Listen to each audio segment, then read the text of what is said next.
السلام عليكم ورحمة الله، معكم علوش ورجعنا لكم يا شباب بفيديو جديد وفيديو رهيب جدا جدا يا شباب. طبعا عندنا اليوم تحديث اغسطس الجديد واكبر مفاجآت كلاش اوف كلانس. التحديث الجديد تحديث اغسطس الخرافي يا شباب. طبعا التحديث هذا بمناسبة مرور 5 سنوات على كلاش اوف كلانس، او ذكرى مناسبة 5 سنوات او مرور 5 سنوات على كلاش اوف كلانس. راح نستعرض 8 اشياء جديده او 10، والله ما ادري كم بالضبط، بس راح نستعرض الاضافات الجديده كل ابوها يا شباب. طبعا يا شباب اول شيء معنا راح نستعرضه اضافه كعكه او 5 كعكات جديده. طبعا الاضافات الجديده اللي في كل حدث قوي راح يضيفون شيء معين، مثل كريسماس، شجره الكريسماس، الهالوين، مرج الهالوين وزي كذا. فهنا في الحدث هذا راح يجيبون كعكه كانه عيد ميلاد، 5 كعكات لكل واحد. عاد انت وحظك، عاد حاول انك تسوي تصميم زواياه بعيدة عشان الكعكة تيجي في الطرف، ثم بعدين يكون شيء كويس يعني علشان ما تضطر انك تحذفها بعدين. اوكي، طبعا هذا شيء مرة حلو، راح يغير شكل القرية، راح يخلي شكلها جدا حلو وكيوت وشيء مرة رهيب. والشيء الثاني اللي معنا يا شباب امكانية تطوير برج البناء او كوخ البناء. اوكي يا شباب، طبعا راح يكون شيء مرة رهيب. ما ندري وش المميزات اللي راح تصير بعد تطوير كوخ البناء، بس متأكد انه راح يكون شيء خرافي. يعني مثلا اما انه يسرع، يعني يسرع التطوير، فانا اتمنى انه يسرع التطوير، او انه راح يخلي مثلا كل عاملين على واحد. والله ما ادري، مو جاء شيء في بالي غير انه يسرع التطوير. يعني بدل ما تاخذ الملوك 5 ايام ممكن ياخذون 6 ايام او 5 ايام، قصدي ياخذون 7 ايام من اول، يمكن ياخذون 4 ايام او 3 ايام. الزبده راح اطور، راح امكس اول شيء برج البناء علشان الملوك لا يغثون، ابي اطورهم سريع سريع لان جد شغلتهم شغله. والشيء الثالث معنا يا شباب باتل رام، واضافه جندي جديد في كلاش اوف كلانس. من زمان جدا ما اضافوا جندي في كلاش اوف كلانس، يعني راح يكون شيء رهيب.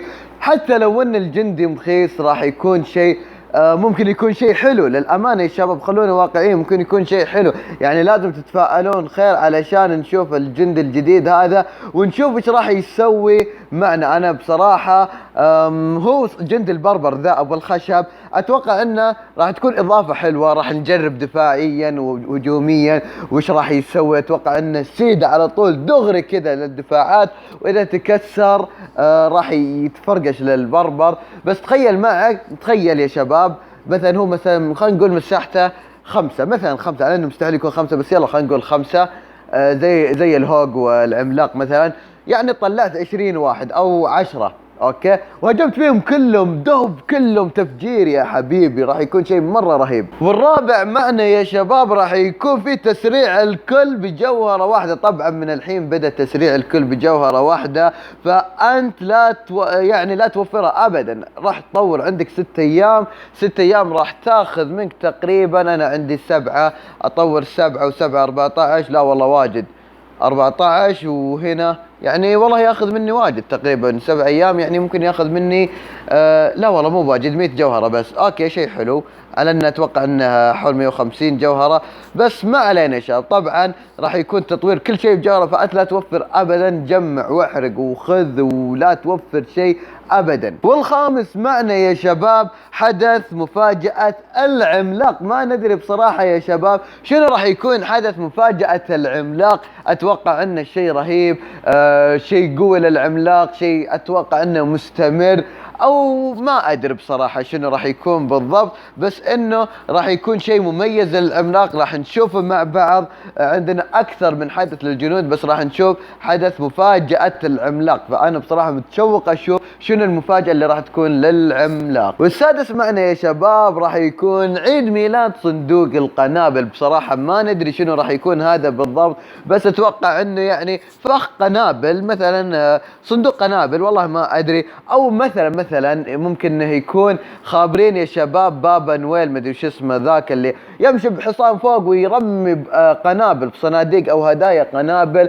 ممكن انه راح يكون هذا اقرب ماله اللي هو مفاجأة صندوق القنابل. فانا مو متأكد يا شباب، بس اتوقع ان هذا راح يكون المفاجأة. سابع شيء معنا يا شباب راح يكون فخ التقلص. وبصراحة يا شباب هذا شيء جديد كليا، فما عندي أي فكرة شنو راح يكون فخ التقلص. راح نشوفه مع بعض. زي ما انتم شايفين في الصورة هنا، يعني شيء غريب بصراحة. أنا ما أدري شنو راح يكون هذا بالضبط. طبعا عرفنا فخ التجميد، شفناه قبل، فخ كذا ويطلع فجأة كذا يجمد لك الجنود ويجيب فيك العيد. يعني بصراحة إذا أنت تهجم وجمد لك الجنود وأنت حاطه عند الانفيرنو وزي كذا، فبصراحة راح يجيب فيك العيد. عاد ما ندري شنو راح يكون فخ التقلص هذا. ثامن شيء معنا يا شباب بناء الأكواخ. بصراحة يا شباب أنا مو فاهم كيف يعني بناء الأكواخ. أنا خابر يا شباب تطوير الأكواخ، أما بناء الأكواخ ويطلعون منه جنود بصراحة ما أدري. بصراحة هذا الشيء جدا غريب جدا، فأنا مو فاهمه شلون بالضبط. فأنا توقعت من بناء الأكواخ نفس تطوير الأكواخ، طلع لا، بناء الأكواخ غير. ممكن يطلعون من جنود، أنا مو متأكد شنو راح يكون بالضبط، بس تطوير الأكواخ هذا شيء معروف. الظاهر إنك عندك قرية تقدر من خلالها إنك تبني أكثر من كوخ، تبني 5 كواخ 10 كواخ ما ادري كم كوخ زي الصور اللي تشوفونها قدامكم. فانا مو متاكد شنو بناء الاكواخ بالضبط، فلا نستعجل، كلها كم يوم كذا وراح نشوفها مع بعض. والشيء التاسع والاخير معنا تحسينات في وضع الحروب. طبعا هذه مو لي ابدا، للشباب بتوعين الحروب، فراح يكون في تحسينات. الظاهر يا شباب قرى الجوكر هذه خلاص راحت عليكم. قرى الجوكر او انسوها، بالاصح انسوا قرية الجوكر لانها راح تغلق، او الثغرة هذه، ثغرة قرى الجوكر هذه راح تغلق خلاص، وراح يشيلونها مؤبدا. فما راح يكون في شيء اسمه قرية جوكر، راح تنافس بندية بدون اي قرية اقوى من قرية يلا تنافس مضبوط وافضل شيء. للامانة يا شباب انا المفروض اني ما اتكلم عن الشيء هذا، لاني انا مالي ابدا مالي في الحروب.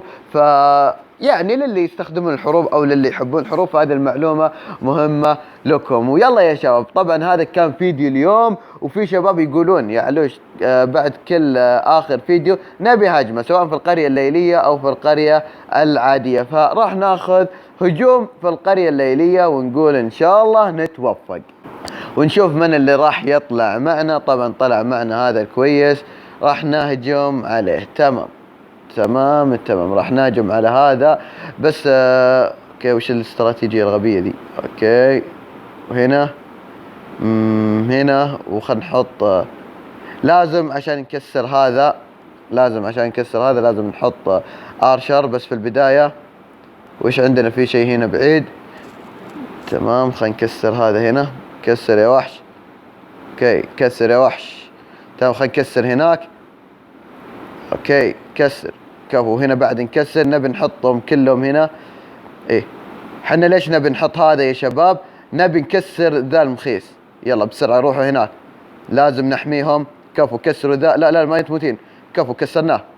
كفو كذا، الحين حنا مضبوطين. بس انه هذول راح يخربون علينا. خلينا نكسرهم.